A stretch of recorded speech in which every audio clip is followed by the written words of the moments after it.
Muy buenas tardes, ¿cómo están todos ustedes? Bienvenidos, como todos los viernes, a Agenda EMOL TV. Como cada viernes, elegimos un tema para profundizar en él y en esta oportunidad lo que nos convoca es saber cuál es la realidad, la situación, los desafíos que hay en torno a los adultos mayores, sobre todo ahora en un momento que decidimos llamar pospandemia, ya que se acabaron las restricciones, pero evidentemente seguimos viviendo con el coronavirus. ¿Cuál es la situación actual? ¿Qué se viene? ¿En qué hay que poner ojo? Todo eso vamos a estar conversando con nuestros invitados. Mari Carmen Andrade, ella es geriatra y miembro de la Sociedad de Geriatría y Gerontología de Chile. Mari Carmen, bienvenida, ¿cómo está? Muy bien, muchas gracias por la invitación, Patricia. Buenos días. Muchas gracias por acompañarnos, Mari Carmen. Y también está con nosotros Eduardo Toro, director ejecutivo de Conecta Mayor de la Universidad Católica. Eduardo, bienvenido, ¿cómo está? Hola Patricia, muy bien, muchas gracias por el espacio y la invitación a conversar de este tema tan importante. Así es, tema muy importante, como decía Eduardo, porque de hecho, si vemos algunos datos que salieron publicados hoy mismo, Mari Carmen y Eduardo, y a todos ustedes que nos están viendo, en 6 regiones de nuestro país ya hay un porcentaje mayor de personas que tienen sobre 60 años que las personas que son menores de 15 años. O sea, estamos envejeciendo como sociedad y hay muchísimos desafíos. Partamos hablando de una comparación, Mari Carmen. ¿Cómo diría usted que está la situación general de los adultos mayores hoy a todo esto por el fin de las restricciones del coronavirus? ¿Cómo diría que estamos pre y post pandemia?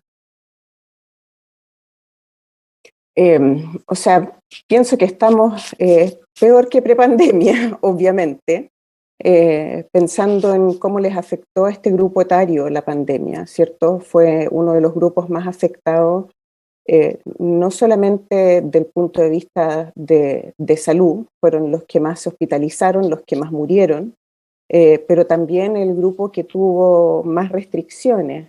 Y esas restricciones y ese aislamiento obligado que los hizo estar lejos de familiares, de gente que querían, generó obviamente problemas emocionales, cognitivos, físicos, etc. Ahora yo creo que están todos esperanzados de recuperar un poquitito la libertad que teníamos antes, ¿no?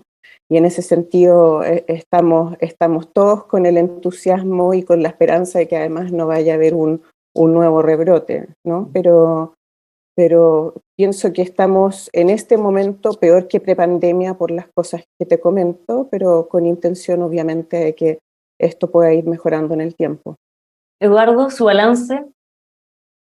Sí, yo estoy de acuerdo con que efectivamente post pandemia tenemos algunas cosas negativas, como decía la doctora Mari Carmen, retraso en los controles de salud de enfermedades crónicas, temor en algunas personas a retomar sus rutinas, la tendencia a quedarse en casa, tal vez, no lo hemos podido comprobar, pero tal vez la baja y la disminución en la actividad física de las personas mayores, que aunque estereotipadamente no lo creamos, sí realizan mucha actividad física. Pero también sí trajo algunas, bueno, evidentemente el aumento de los niveles de estrés y carga que trajo la pandemia para todas las edades, a las personas mayores no las dejaron exentas, con especiales restricciones, como decía la doctora, pero también, como decía, impulsó también algunos avances que creo que son importantes. La pandemia nos obligó a aprender nuevas herramientas para conectarnos. En el caso particular de la inclusión digital de este grupo, de hecho, el estudio de calidad de vida de las personas mayores durante la pandemia del año 2021, hecho por la Universidad Católica y por la Universidad de Santiago, arrojó específicamente un aumento muy significativo en el uso del smartphone, del celular inteligente, por parte de las personas mayores para mantener el contacto con conocidos a través de llamadas, pero también además a través de videollamadas y de chats, lo cual deja un resultado positivo. Se impulsó la digitalización de las personas mayores. Nuevas formas de mencionaba un punto, Eduardo, que claro, quizás es más médico. En ese sentido, Mari Carmen, me gustaría que pudiéramos profundizar un poco más. Lo que tiene que ver con actividad física, el estado físico de las personas mayores, ¿cómo está hoy día? O sea, lo primero es decir que tenemos una falsa impresión de que hay más dependencia en Chile de la que realmente hay. O sea, un 82% de las personas mayores son autónomas. Pero si nosotros vemos los niveles de sedentarismo que existen en personas mayores en evaluaciones previo a la pandemia, definiendo sedentarismo como hacer actividad física al menos 3 veces a la semana, es altísimo, es de 94%, es muy, muy alto el nivel de sedentarismo. Teniendo esto en cuenta, o sea, ya en un grupo que es particularmente sedentario, porque existe obviamente dentro de este grupo personas que hacen actividad física, con el aislamiento efectivamente vimos a pacientes desfuncionalizarse mucho, porque claro, una cosa es ser sedentario y no hacer actividad física y lo otro es ni siquiera poder salir a caminar, ¿te fijas? Y hemos visto muchos pacientes que han vuelto post-pandemia con trastorno de la marcha, con caídas recurrentes, básicamente porque han ido perdiendo masa muscular durante este tiempo. Y eso obviamente me imagino que genera todo un proceso de deterioro físico mucho más rápido o acelerado de lo que podría haber sido, por ejemplo, sin la pandemia, ¿o no? Absolutamente, o sea, fue un deterioro físico y también mental. ¿Ah? Ha sido bien impresionante ver el nivel de deterioro cognitivo, porque el socializar es una actividad cognitiva que es muy completa. O sea, cuando uno conversa, nosotros mismos tenemos que estar recurriendo a nuestra memoria, tenemos que estar atentos a lo que dice el otro, tenemos que trabajar lenguaje. En el fondo funcionan muchas áreas cognitivas al mismo tiempo mientras uno socializa. Y eso las personas mayores lo tuvieron muy poco y como dice Eduardo, algunos pudieron mantenerlo en parte gracias a los smartphones, hacer llamadas de WhatsApp, pero no es lo mismo, o sea, no es lo mismo que poder interactuar en persona. Eduardo, ustedes en Conecta Mayor tienen todo un programa, por lo que tengo entendido, donde se contactan con adultos mayores, conversan, conocen un poco más de sus realidades, cómo ha sido el día a día, cuáles son los problemas que los aquejan. ¿Qué pasa ahí con la salud mental? ¿Qué han podido descubrir o quizás ver que los está en el fondo llevando a una situación diaria que no es la mejor? Sí, efectivamente creo que hablar de salud mental como una de las consecuencias de la pandemia es súper relevante. Perdón, es súper relevante en este grupo etario. La soledad y el nivel de aislamiento que tenían sin duda era alto antes. Entonces la pandemia por una parte permitió visibilizar esta realidad y además agudizarla. Pero creo que es importante también entender que la soledad que aqueja a las personas mayores no es algo nuevo, sino que es algo que nos estamos dando cuenta y en buena hora, y ni siquiera en buena hora porque ya llegamos atrasados, pero tenemos justamente al 53% de la población que declara según la escala UCLA, y aquí la doctora nos podrá explicar un poco más, pero la sensación de soledad experimentó un aumento en el tiempo, pasó el 2019 era un 42% y ahora en otoño del 2021 ya alcanzamos un 53%, más de la mitad de las personas mayores se sienten solas, que como hemos comentado en diversas ocasiones, sentirse solo no es lo mismo que vivir solo. Incluso entre las personas que viven solas, el 66% además vive con sensación de soledad. Y el daño que eso trae, evidentemente, es grave. Tiene un correlato grande con la depresión, con los niveles de ansiedad, con la sensación de insatisfacción con la vida. Y eso, evidentemente, nos preocupa desde la Fundación y desde millones de organizaciones de la sociedad civil, desde el Estado, me imagino que también. Y en particular, como tú decías, hemos hecho un trabajo de la mano de los municipios para disminuir eso. El canal más eficiente es la tecnología porque nos permite masificar una solución, pero sin duda que el territorio, la comunidad, el vecino, la familia, son el núcleo esencial para sortear la soledad, el nivel de aislamiento y sobre todo, y ese otro punto que me gustaría comentar, los niveles de exclusión. 1 de cada 5 personas mayores se siente excluida o discriminada y no posibilitada a ser parte de la sociedad. Entonces ahí hay un llamado también a la sociedad completa de cómo nos hacemos cargo de involucrarlo y de hacerlos parte del mundo digital, pero también de la sociedad en sus distintas formas. Y ese no sentirse parte de la sociedad es ¿en qué sentido? ¿En que no se les escucha? ¿En que no tienen espacios para poder, por ejemplo, hacer intervenciones? ¿En que lo que dicen o hacen no tiene un correlato con las políticas públicas? ¿En qué línea es eso, Eduardo? Yo creo que de partida todas las alternativas que dijiste son correctas. Con esto podríamos estar hablando varios días porque el nivel de invisibilización que existe, el nivel de discriminación que hay hasta ese grupo, las diversas industrias han hecho que el envejecimiento sea un proceso indeseado nadie quiere envejecer y en el fondo, evidentemente, todos envejecemos, todos llegamos a ser personas mayores, y aún así es algo que tratamos de rechazar, y de no hacer como sociedad, de no visibilizarlo. Entonces, eso se traduce en una exclusión en el ámbito laboral, en el ámbito social, como conversábamos, en el ámbito de las comunicaciones y cultural, que también es súper importante, y en el ámbito familiar también. O sea, no basta con invitar al papá o a la abuela a sentarse a almorzar con nosotros el domingo, sino que es de escucharlos, de considerarlos, de entender que aquí hay una voz de experiencia, que no necesariamente es de sabiduría, puede que no lo sea, si al final aquí son personas igual que cualquiera de cualquier edad, pero son personas y al fin y al cabo que no se sienten consideradas a la hora de tomar decisiones. O sea, y aquí, y con esto le doy el pase a la doctora, pero la cantidad de personas mayores que van acompañadas de familiares menores a un consultorio y que el familiar toma las decisiones por él. Ese nivel de invisibilizarlos, de tratarlos como sujetos de compasión, y de debilidad y no como sujetos de derecho, es parte de los desafíos que tenemos. Di un ejemplo concreto, pero eso se traduce en todos los rubros. Mari Carmen, ¿cómo le gusta? Sí, eso está en el fondo, no discriminación, es lo que llamamos, esta discriminación por edad, en el fondo es lo que llamamos ahora edadismo o ageism, que se está hablando ya hace varios años, y tiene razón Eduardo, es tremendo lo invisibilizados que están, pero esto se da a varios niveles, o sea, desde la minimización en el lenguaje, el tratarlos de abuelitos, el caballerito, la señora, sí, que la acercan como que fuera guaguita, cómo los infantilizan.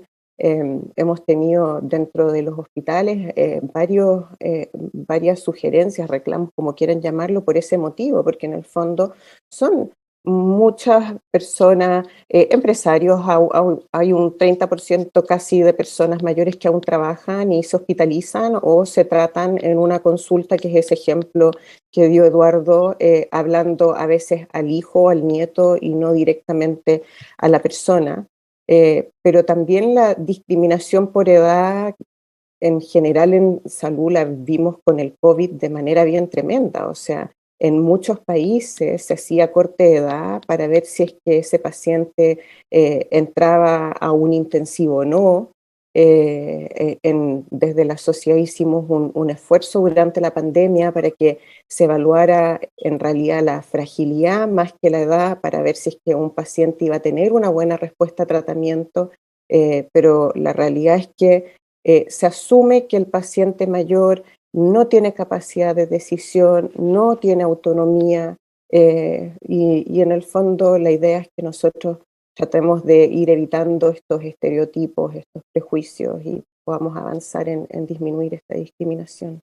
Yo sé que en este tema podríamos estar horas, porque al final es súper sociológico y psicológico lo que están comentando ambos, pero ¿cómo podemos hacer ese cambio cultural? Porque finalmente eso es cambiar el paradigma de cómo vemos a los adultos mayores y cómo cambiamos cosas que normalizamos totalmente y que no tienen una intención mala detrás. O sea, tratar a alguien como abuelito o preocuparse y en el fondo infantilizar no es de por sí algo negativo en el sentido de la intención, pero ¿cómo entonces hacemos entender que hay que cambiar esas conductas, Eduardo? A ver, si queremos contribuir a la construcción de una sociedad sin maltrato en la vejez, en donde de alguna manera la longevidad del envejecimiento sea sostenible e inclusivo, la transformación sin duda debe partir primero por todos nosotros. Eso es lo primero. Hay de hecho hay varios estudios, pero que demuestran que una percepción negativa de la vejez en la juventud genera una menor esperanza de vida versus una persona que ve con ojos positivos el proceso de envejecimiento.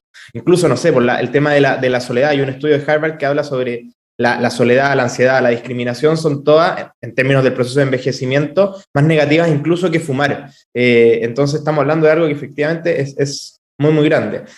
La pregunta en cómo lo abordamos, yo creo que desde todos los ámbitos. Como decía, primero desde nosotros mismos, desde nuestro grupo familiar, desde el Estado, con políticas públicas que se enfoquen en este grupo, y parte de eso tú lo comentabas al principio, pero entender que son el 20% de la población actual y que al 2050 el INE sacó un estudio la semana pasada que corrobora un poco la tendencia. Al 2050 un tercio de la población en el país va a ser mayor de 60 años. Entonces las políticas públicas ya están atrasadas, pero pongámonos las pilas como sociedad completa en ese sentido. Y el último punto es la sociedad civil, y aquí los medios de comunicación, el que existan estos espacios que tú estás en el fondo posibilitando ahora, Patricia, visibilizar el tema, invitar a las personas mayores a participar, hacerlos parte también. No se trata de que las políticas públicas o las acciones que hagamos sean para las personas mayores. Si es que no las hacemos con ellos, no van a ser suficientes. ¿Por qué? Porque son, como decíamos antes, sujetos de derecho, que tienen autonomía, como decía la doctora, que son capaces de tomar decisiones y que también saben lo que necesitan. Son muchas las cosas que necesitan. Estamos hablando de más de 3,5 millones de personas. Entonces, si es que tenemos que priorizar, prioricemos junto con ellos. Ante estos números, Mari Carmen, o sea, un tercio de la población adulta mayor de aquí al 2050, y ya sabemos que esto pasa muy rápido, eso a la vuelta de la esquina, ¿cómo estamos para enfrentar esos números en el sentido de, por ejemplo, ¿están los geriatras para esa cantidad de población?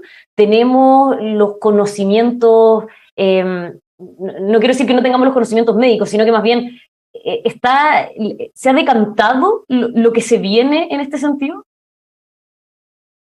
Yo creo que desde las sociedades estamos todos tratando ahí de hacer esfuerzos, pero la realidad es que la brecha de geriatras en Chile sigue siendo altísima. O sea, en este minuto somos alrededor de 150 geriatras en Chile.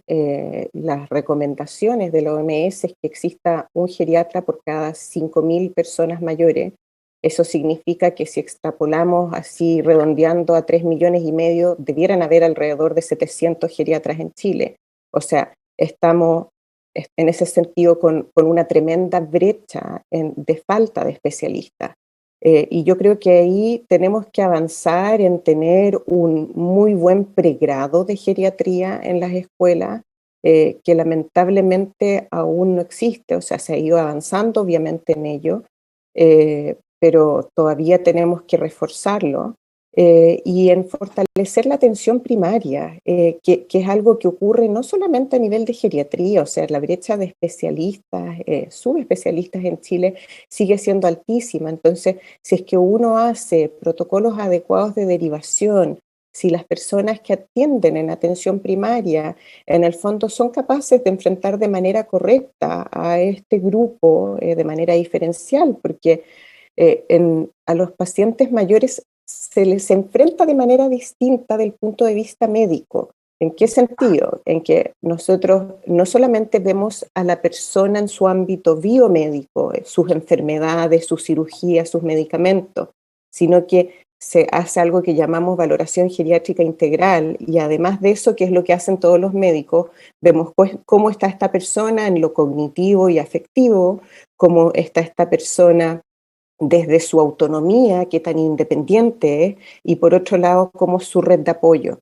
Si nosotros educamos a las personas que ven, a los médicos que ven a personas mayores, a hacer este enfrentamiento y hacer los diagnósticos de manera correcta, yo creo que vamos a avanzar hacia el camino correcto, mucho más que pensar en hacer como un camino rápido de generación de geriatras. Y hoy en día, pensando en estos desafíos que usted comenta, y en el fondo la brecha enorme que podríamos tener al 2050, si es que seguimos con las cifras de médicos especialistas en esto, ¿se están haciendo las cosas o se está haciendo el trabajo necesario y suficiente para avanzar en esa dirección, Mari Carmen? Desde el punto de vista de formación, se está avanzando. O sea, cuando yo me formé hace 15 años atrás, había un geriatra en la Chile y uno en la Católica por año formándose. O sea, nos formábamos 2 geriatras anualmente, que es muy poco.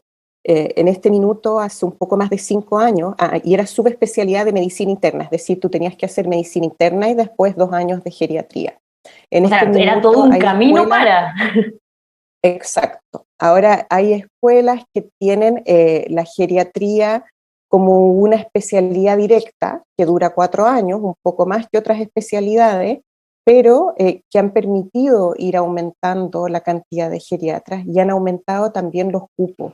Entonces, en este momento se están formando alrededor de entre 10 geriatras y 15 pueden ir saliendo anual, o sea, obviamente se ha aumentado el esfuerzo de ir generando más geriatras, pero si tú me preguntas sinceramente si vamos a lograr compensar con lo que va a ir envejeciendo la población, probablemente no, porque si uno ve países europeos en la que la especialidad tiene mucho más años y que también tienen poblaciones mayores grandes y que la brecha de geriatras no es tan alta como en nuestro país, de todas maneras, lo habitual es que no alcancen las recomendaciones de la OMS.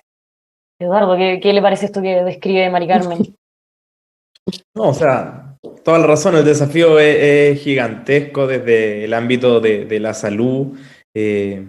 Quizás solo complementar que la geriatría debe ir acompañada, y la doctora lo sabe, esto es complementando, debe ir acompañada del proceso completo. El envejecimiento es un ciclo continuo, hay que prepararnos desde mucho antes para que el proceso en el fondo de vejez sea lo más autónomo y más independiente posible, que también, y con esto pongo un punto sobre la mesa, el miedo de las personas mayores a envejecer y depender de otros. 67% de las personas mayores lo declara. Evidentemente, para eso se requieren muchas cosas. Se requiere una sociedad inclusiva, una infraestructura amable para las personas mayores, pero también pasa por los cuidados previos que uno lleva durante la vida previa a la última etapa, que podría ser la tercera o cuarta edad, donde debemos cuidarnos y vivir de manera saludable. Bueno, obviamente en estos momentos, no solo Chile, sino que el mundo entero está atravesando muchísimos desafíos. Si vemos lo que pasa en nuestro territorio, hay muchas otras cosas que se están conversando y que escapan, obviamente, de la temática de los adultos mayores. Estamos con muchos desafíos a nivel social, político. Entonces, ahí la pregunta, Eduardo, es si ve al menos indicios de que en algún momento, cuando podamos ir despejando todos estos otros debates, se van a dar las conversaciones necesarias para que no solo hablemos de aumento de geriatras, sino que también de todo lo otro que tiene que ver con el envejecimiento. Mira, yo creo que no hay espacio para creer que no se va a dar esa conversación. En parte porque ya se está dando y además porque las personas son reales. Esto no es un tema inventado por un grupo que tiene una causa, sino que, como decíamos hace unos minutos, estamos hablando ya de casi 4 millones de personas en el país. Entonces son un grupo de interés para todos los sectores, para la economía, para la política y para la economía también, desde el ámbito laboral también. La fuerza laboral, las personas mayores van a pasar a ser más importantes y van a tener que ser consideradas. Y en el fondo con esto digo que aquel organización o persona que haga ojos ciegos a esta realidad, a la existencia de un grupo importante de personas mayores, va a quedarse fuera, no va a tener otra opción. Ahora el desafío es que eso ocurra rápido y que no nos demoremos tantos años en asumir esa priorización en todos los ámbitos. Yo siento que hay espacio, que se están abriendo las conversaciones, que si bien es lento, se están dando cuenta que es un tema que llegó para quedarse. Las mismas experiencias internacionales que mencionaba la doctora también así lo demuestran. Hay una tendencia a hacernos cargo del envejecimiento. La misma OMS declaró esta la década del envejecimiento saludable. El BID, el Banco Interamericano de Desarrollo, hace un concurso por el tema de la economía plateada. Las empresas ahora también están abiertas a escuchar y ver cómo hacer procesos y soluciones y servicios más inclusivos con este grupo etario. Entonces vamos avanzando, evidentemente no a la velocidad que a mí, ni que en particular a los dirigentes de personas mayores, que son quienes vienen dando esta pelea hace mucho tiempo. No es a la velocidad que les gustaría, pero vamos avanzando. A propósito de esto del empleo, voy a tocar quizá un tema que es un poco polémico en el sentido de que siempre causa mucha discusión, se le relaciona mucho el debate por la reforma de pensiones, pero que tiene que ver con la edad de jubilación. Si es que todos vamos hacia allá y estamos viendo además un envejecimiento rápido en la sociedad chilena, ¿qué opina Mari Carmen? ¿Deberíamos subir la edad de jubilación? Probablemente lleguemos a eso. Yo creo que antes de preguntarse de la edad de jubilación, tenemos que asegurarnos que las personas mayores efectivamente lleguen bien a su etapa mayor, porque si no, vamos a subir la edad de jubilación, vamos a tener personas mayores y dependientes que tampoco van a poder trabajar y que simplemente van a ser una carga más al sistema. Y ahí tomo lo que conversó Eduardo respecto a este ciclo vital, ¿no? Que uno finalmente empieza a envejecer desde los 20 años, o sea, uno nace y ya empieza a envejecer, ¿te fijas? Y probablemente lo que estamos haciendo es llegar tarde, o sea, nosotros tenemos que enfrentar esta realidad en los adultos, en la adultez más joven. En el fondo tenemos que educar en que hay que tener una vida saludable, que tenemos que ejercitar, que tenemos que evitar alcohol, que tenemos que evitar fumar, ¿te fijas? Para que efectivamente lleguemos lo mejor posible a nuestra vejez. O sea, eso es algo, si tú misma revisas los números, una de las cosas que vemos es que el grupo que más está creciendo es el de pacientes octogenarios, o sea, sobre los 80 años es el grupo de personas mayores que más crece.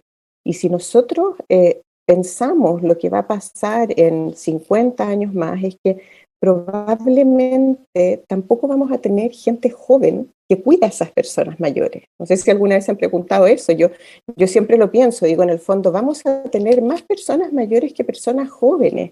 Y en este momento todavía tenemos una cultura en la que la hija cuida, pero después vamos a tener una persona de 90 años con un hijo de 70 que va a ser mayor igual, te fijas, y que no va a ser capaz de cuidarlo. Entonces, nuestro foco tiene que estar en que las personas lleguen lo mejor posible a esa etapa y que efectivamente puedan mantenerse autónomas la mayor cantidad de años posible.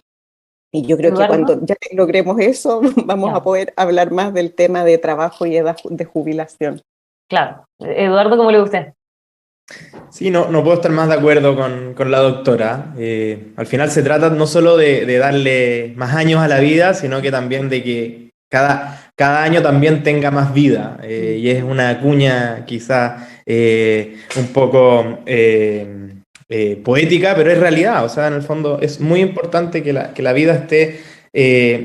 o sea, que los años estén realmente llenos de vida, con la posibilidad y que haga sentido poder vivir más años, que los avances de la tecnología y de la medicina los podamos aprovechar de la manera adecuada. Sí quisiera incorporar también en el debate y la conversación qué implica envejecer, o sea, jubilar. Porque en el fondo no solo se trata de fijar un día que uno puede jubilar según la fecha que dice tu carnet de identidad, sino que también de cómo vemos lo que viene después de la jubilación. Antes jubilar significaba empezar el cierre del ciclo de la vida, hace muchos años atrás. Hoy en día jubilar significa que te queda el último cuarto de la vida. Entonces estamos hablando de personas que les queda mucha vida por vivir. Fácilmente alguien que se jubila puede vivir 20 años y por ende hay que darle sentido a ese proceso. Las personas, al igual que cualquier persona de cualquier edad, requieren sentirse útiles, poder aportar de la manera en que ellos les gustan. Algunos querrán descansar, otros querrán trabajar y eso es decisión de ellos, pero como sociedad tenemos el desafío de poder brindar esa posibilidad de que la jubilación no sea sinónimo de encerrarse en la casa y excluirse de la sociedad. Eduardo, Mari Carmen, se nos va acabando el tiempo y no quiero que cerremos sin antes que Eduardo comente un poco esto del proceso de postulación a 100 líderes mayores. Esto es una iniciativa que ustedes llevan haciendo ya bastante tiempo. Parte ahora, tengo entendido. Cuéntenos un poco de qué se trata y cómo postular también, quiénes pueden hacerlo. Sí, efectivamente. De hecho, gracias al apoyo también de la Sociedad de Geriatría y Gerontología de Chile y entre otras organizaciones, estamos desarrollando la segunda versión de 100 líderes mayores, que es un reconocimiento que hacemos en conjunto con la Universidad Católica y con el Mercurio desde la Fundación Conecta Mayor para enaltecer, reconocer a personas que lideran en diversas áreas del país y también de sus comunidades. Personas mayores de 75 años, con mucha fuerza, mucho compromiso, pero sobre todo con mucha vigencia y autonomía aportando al desarrollo social. Y eso lo queremos reconocer porque se lo merecen sin duda, porque son un ejemplo para el resto de las personas mayores de que tener más de 75 años no es sinónimo de dejar de aportar. pero también para generar un cambio cultural, para promover y que las generaciones más jóvenes puedan ver que existen millones de líderes a lo largo del país que, a pesar de tener una edad muy elevada, están aportando de manera significativa. Y estamos hablando, evidentemente, de liderazgos nacionales, como por ejemplo uno podría pensar en el actor Héctor Noguera, la cantante Cecilia Pantoja, Mario Kreuzberger, pero también estamos hablando de liderazgos locales. Pepe Mautor Vargas, un carpintero chilote de Gualaigüe, último carpintero de canoa chilota, Carlos,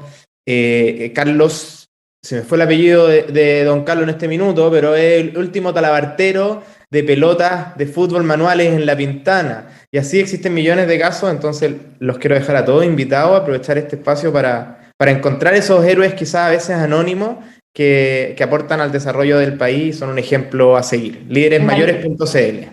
Mari Carmen, cuán importantes son este tipo de iniciativas, como en el fondo mostrar la importancia de los adultos mayores y que están haciendo cosas.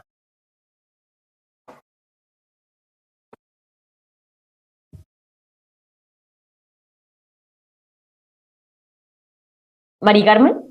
Te pido disculpas, Patricia, hay mucho viento acá en Puerto... Patricia, te pido disculpas, hay mucho viento acá en Puerto Varas, que es donde estoy en el Congreso, y perdí un poco la señal, no alcancé a escuchar tu pregunta. No, le preguntaba por cómo este tipo de iniciativa, perdón, me atoré. La iniciativa. La iniciativa, lo importante que es como mostrar la importancia, el rol que juegan los adultos mayores hoy en día. Mira, existen culturas, los japoneses y otras culturas en las que la verdad las personas mayores son la parte más importante de la familia. Y si nosotros llegáramos a tener ese cambio cultural, como dice Eduardo, no solamente con personas que son reconocidas porque las han visto en la tele o porque han hecho cosas así que son conocidas por todos, sino que nosotros, si vamos generando el cambio cultural de entender que finalmente todo lo que tenemos en este minuto se debe a nuestras personas mayores. O sea, ellos trabajaron para que nosotros estemos en el país que estamos. Entonces, si nosotros vamos reconociendo eso y los vamos integrando en vez de desplazándolos, que finalmente es lo que va pasando con la edad, o sea, definitivamente vamos a tener una mejor sociedad. Así es que lo felicito por esta iniciativa, porque en el fondo es visualizar, si bien tú dices ya son 100 líderes, o sea, probablemente después van a ser miles de líderes. Bueno, obviamente esto me imagino y esperamos que también motive a quizás cuantos que nos están viendo o que vayan a conocer también el resultado de líderes mayores y se motiven para ser geriatras, para especializarse en esto, va a ser el gran desafío del mañana. Y que en general en trabajar con personas mayores, porque nosotros no solamente trabajamos como equipo médico, los pacientes mayores siempre los vemos en equipo multidisciplinario, con enfermera, trabajador social, terapeuta ocupacional, fonoaudiólogo, kinesiólogo, o sea, y cada vez más se está haciendo formación en áreas gerontológicas, no solo geriatras desde el punto de vista médico. Entonces, que nos vayamos entusiasmando en trabajar con personas mayores desde todas las áreas. Eso, multidisciplinario, también nos convoca a todos este desafío. Mari Carmen, Eduardo, muchísimas gracias por habernos acompañado hoy día.